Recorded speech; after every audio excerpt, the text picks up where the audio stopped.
Hello everyone, welcome back to this channel. Hope you all are doing well and learning English every single day. তো আজকের ভিডিওতে আমি আপনাদের সাথে share করব এই সমস্ত কথাগুলো ইংলিশের সেন্টেন্সে কিভাবে বলতে হয়। যেমন উত্থান পতন, ভালো খারাপ, দিন ও রাত, একটানা, সুবিধা অসুবিধা অথবা পুরোপুরি। এই সমস্ত কথাগুলো সেন্টেন্সে কিভাবে ব্যবহার করতে হবে সেগুলোই আজকের ভিডিও থেকে আপনারা শিখবেন। সো ভিডিওটা আপনারা একদম প্রথম থেকে শেষ পর্যন্ত দেখুন যাতে এগুলির ব্যবহার আপনারা খুব ভালোভাবে বুঝে যান। So without a further ado, let's get started. First হলো ups and downs. Ups and downs Bangla অর্থ হলো উত্থান পতন অথবা আমরা বলতে পারি ভালো এবং খারাপ সময়। তো যখন আমরা সেন্টেন্সে উত্থান পতন বা ভালো এবং খারাপ সময় এই কথাটা বলবো তখন আমাদের ইংলিশে বলতে হবে আপস অ্যান্ড ডাউনস। এক্সাম্পল, উত্থান পতন ব্যবসার স্বাভাবিক একটি অংশ। Ups and downs are a natural part of business. Ups and downs are a natural part of business. এবছর আমরা অনেক উত্থান পতন দেখেছি। We have seen a lot of ups and downs this year. We have seen a lot of ups and downs this year. সে তার কর্মজীবনে অনেক উত্থান পতন দেখেছে। সে তার কর্মজীবনে অনেক উত্থান পতন দেখেছে। He has seen many ups and downs in his career. He has seen many ups and downs in his career. পরের বাক্য, জীবনে অনেক উত্থান পতন আছে কিন্তু আমাদের এগিয়ে যেতে হবে।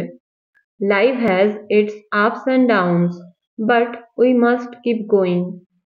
Life has its ups and downs, but we must keep going. So তাহলে আপনারা বুঝতে পারলেন যে আপস অ্যান্ড ডাউনস এই ফ্রেজটা আমরা ইংলিশে কেমন ধরনের সেন্টেন্সগুলো বলতে ব্যবহার করব। ওকে, তো চলুন এবার তাহলে পরের ফ্রেজটা দেখা যাক। পরের ফ্রেজটা হলো day and night. Day and night Bangla অর্থ হলো সারাক্ষণ অথবা দিন ও রাত। সারাক্ষণ অথবা দিন ও রাত। ফর ইনস্ট্যান্স, সে দিন রাত কঠোর পরিশ্রম করে। সে দিন রাত কঠোর পরিশ্রম করে। এখানে দিন রাত অর্থাৎ এরকম বোঝাচ্ছে যে সে সারাক্ষণ কঠোর পরিশ্রম করে, রাইট? সো এই বাক্যটা ইংলিশে হবে he works hard day and night. He works hard day and night. বাচ্চাটি দিন রাত কাঁদে। The baby cries day and night. The baby cries day and night. সে পরীক্ষার জন্য দিন রাত পড়াশোনা করে। She studies day and night for her exam. She studies day and night for her exam.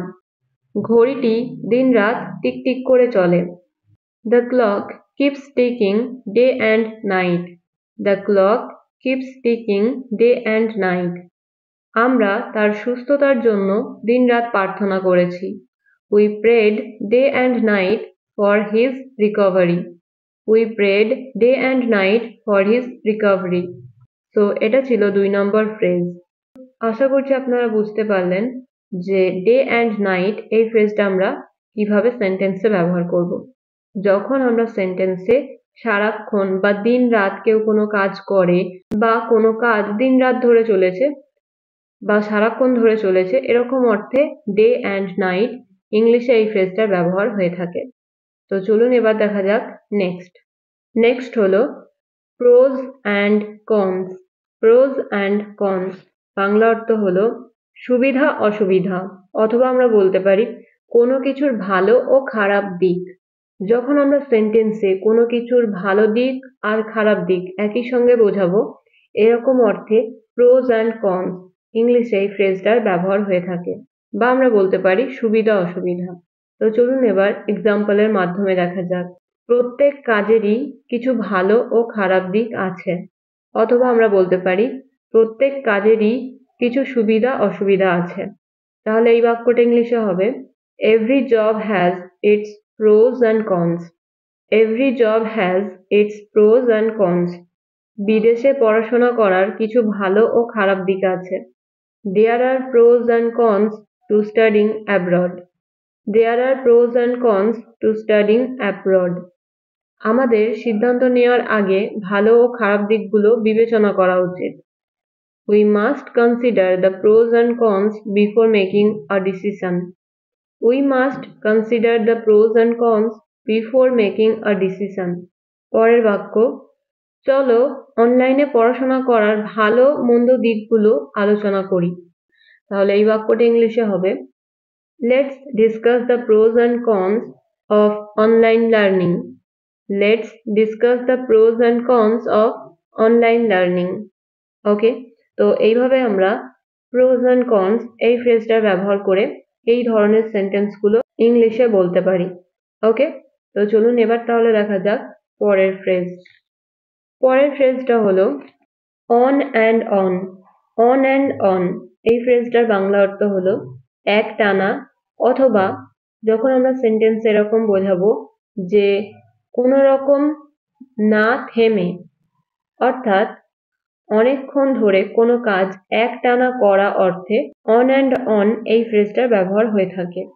For example, বৃষ্টি একটানা পড়তেই থাকলো। বৃষ্টি একটানা পড়তেই থাকলো।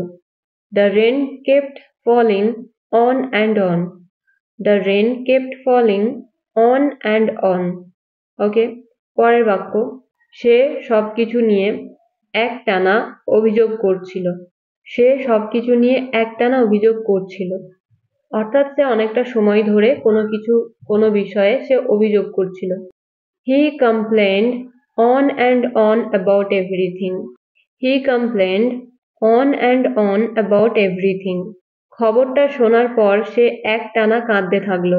She cried on and on after hearing the news. She cried on and on after hearing the news. তারা একটানা তর্ক করতে লাগলো, কিন্তু কোনো সমাধান হলো না। They argued on and on without any solution. They argued on and on without any solution. ওকে, তো এটা ছিল 4 নম্বর ফ্রেজের ব্যবহার। যখন একটানা, অর্থাৎ কিছুটা সময় ধরে কোনো কাজ চলবে, এরকম অর্থে অন অ্যান্ড অন এই ফ্রেজটার ব্যবহার সেন্টেন্সে করতে হবে। Okay, so now let's move to the next one. Next হলো আউট অ্যান্ড আউট। এই ফ্রেজটার বাংলা অর্থ হলো একেবারে, অথবা বলা যায় পুরোপুরি বা সম্পূর্ণভাবে। কোনো সেন্টেন্সে যখন আমরা একেবারে বা সম্পূর্ণভাবে এই কথাগুলো বলবো, তখন আমাদের সেন্টেন্সে ইংলিশে ব্যবহার করতে হবে out and out. Out and out. তো চলুন এবার বেশ কয়েকটা এক্সাম্পলের মাধ্যমে দেখা যাক যে কিভাবে এই ফ্রেজটাকে সেন্টেন্সে ব্যবহার করতে হবে। ফার্স্ট হলো, সে নিজেকে পুরোপুরি বোকা বানিয়েছে। He made an out and out fool of himself. পরের বাক্য, সে পুরোপুরি মিথ্যাবাদী। সে পুরোপুরি মিথ্যাবাদী বা সে একেবারে মিথ্যাবাদী। সো এই বাক্যটা ইংলিশে হবে, He is an out and out liar. He is an out and out liar. এটা পুরোপুরি একটা বিপর্যয়। এটা পুরোপুরি একটা বিপর্যয়। It's an out and out disaster. It's an out and out disaster. পরের বাক্য, সে পুরোপুরি একজন সৎ মানুষ। সে পুরোপুরি একজন সৎ মানুষ। He is an out and out honest person. He is an out and out honest person. সিনেমাটি পুরোপুরি হাসির সিনেমা ছিল। The movie was an out and out comedy. The movie was an out and out comedy. তো friends, তাহলে আপনারা দেখলেন যে কিভাবে সেন্টেন্সে আউট অ্যান্ড আউট এই ফ্রেজটার ব্যবহার করে আমরা এই ধরনের বাক্যগুলো ইংলিশে বলতে পারি, রাইট? তো আজকের ভিডিওতে আমি আপনাদের দেখালাম প্রায় 5 ধরনের ফ্রেজের ব্যবহার। তো এবার এই ফ্রেজগুলো দিয়ে আপনাদের প্র্যাকটিসের জন্য কয়েকটা সেন্টেন্স আমি দিলাম, যেগুলো আপনারা স্ক্রিনে দেখতে পাচ্ছেন। তো এবার এই বাক্যগুলোর ইংরেজি আপনারা বলার চেষ্টা করবেন। ওকে, আর অবশ্যই কমেন্টে লিখে জানাবেন যে এই বাক্যগুলো ইংলিশে কিভাবে বলতে হবে। আর আজকের ভিডিওটা যদি আপনাদের জন্য ফ্রুটফুল হয়ে থাকে, তাহলে অবশ্যই ভিডিওটা লাইক করবেন এবং শেয়ার করবেন। So that is it for today's video. See you in the next video. Thank you so much for watching. Stay happy and keep learning.